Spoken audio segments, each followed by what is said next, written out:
அனைவருக்கும் வணக்கம். இன்னைக்கு ஹிந்து நியூஸ் பேப்பர்ல இம்பார்ட்டன்ட் நியூஸஸ் இருக்கு அப்படின்னு சொல்லி பார்ப்போம்.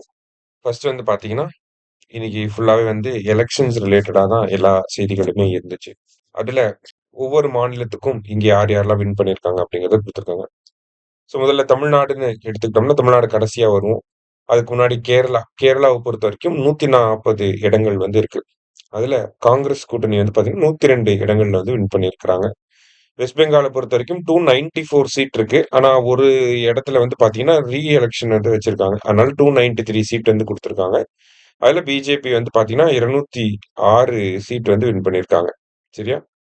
அடுத்தது 126 சீட் வந்து அஸ்ஸாம்ல. அதுல 102 சீட் வந்து பிஜேபி வின் பண்ணியிருக்காங்க. Comprehensive victory in west Bengal and Assam. அடுத்தது புதுச்சேரிய பொறுத்தவரைக்கும் பார்த்தீங்கன்னா, 6 சாரி 30 இடங்கள் வந்து இருக்கு. அதுல ஆல்ரெடி இருக்கக்கூடிய அரசாங்கம் ரங்கசாமி அவர்கள் தான் வந்து ஜெயிச்சிருக்காங்க. சரியா? 18 இடங்கள் அவங்க வின் பண்ணியிருக்காங்க.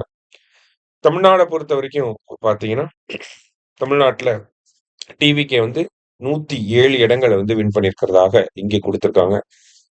ஸோ தமிழ்நாட பொறுத்தவரைக்கும் பார்த்தீங்கன்னா, இப்ப மத்த ஸ்டேட் எல்லாத்துலயுமே வந்து மெஜாரிட்டி வந்துருச்சு.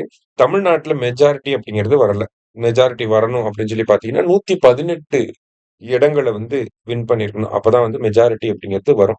அப்ப போஸ்ட் போல் அலையன்ஸ் அப்படிங்கிறத எக்ஸ்பெக்ட் பண்ணலாம். வேற கட்சியில இருக்கிறவங்க, வேற கூட்டணியில இருக்கிறவங்க தாவேகாவோட கூட்டணிக்கு வர்றதுக்கான வாய்ப்பு இருக்கு. தேர்தலுக்கு பிந்தைய கூட்டணி அப்படிங்கிறது உருவாகுறதுக்கான வாய்ப்புகள் நெறைய இருக்கு. அப்படி உருவானா தான் தமிழ்நாட்டுல ஆட்சி அமைக்க முடியும். அப்படி உருவாகாத பட்சத்துல ஒரு தொங்கு சட்டமன்றம், ஹங் அசெம்பிளி அப்படிங்கிறது வந்து நிக்கும். அது என்ன ஏது அப்படிங்கிறத நம்ம பார்க்கணும்.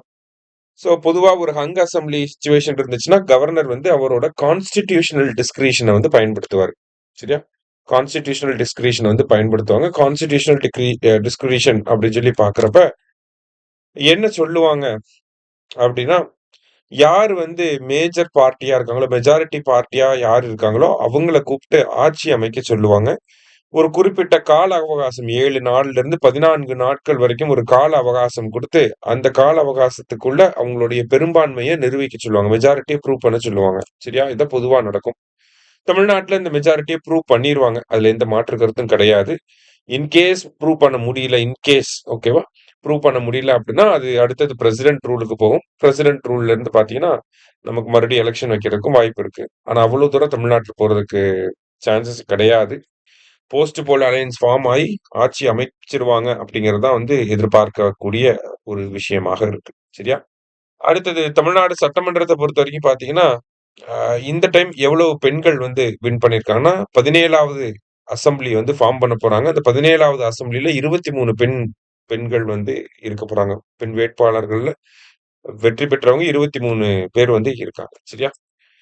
ஸோ இன்னைக்கு ஃபுல்லாவே பார்த்தீங்கன்னா, நியூஸ் பேப்பர் ஃபுல்லாவே ஒரு 5 மாநில தேர்தல்கள் யார் எங்க ஜெயிச்சாங்க, யார் எங்க தோத்தாங்க, என்ன சேஞ்சஸ் நடந்துச்சு அப்படிங்கிற ஒரு அனாலிசிஸ் மட்டும் தான் இருந்துச்சு. இது நமக்கு எக்ஸாம் பாயிண்ட் ஆஃப் வியூல தேவைப்படாது. சரியா? ஜஸ்ட் தெரிஞ்சு வச்சுக்கோங்க அவ்வளவுதான். இன்னைக்கு நியூஸ் பேப்பர்ல இருந்த முக்கியமான விஷயங்கள பார்த்திருக்கோம். நன்றி.